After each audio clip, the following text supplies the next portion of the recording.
এই দেখো আমার পুরাতন কাভার, চারপাশ থেকে ফেটে যাওয়া, এখানে ফেটে যাওয়া, ফেটে গেছিলো, কেটে নিয়েছি, এখানে ফেটে গেছে, তারপর হচ্ছে যে নিচে ফেটে গেছে এই জায়গাগুলো,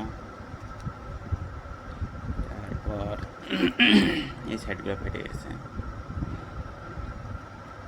এই সাইডটা তো পুরো উঠে গেছে, ফাটি উঠে গেছে।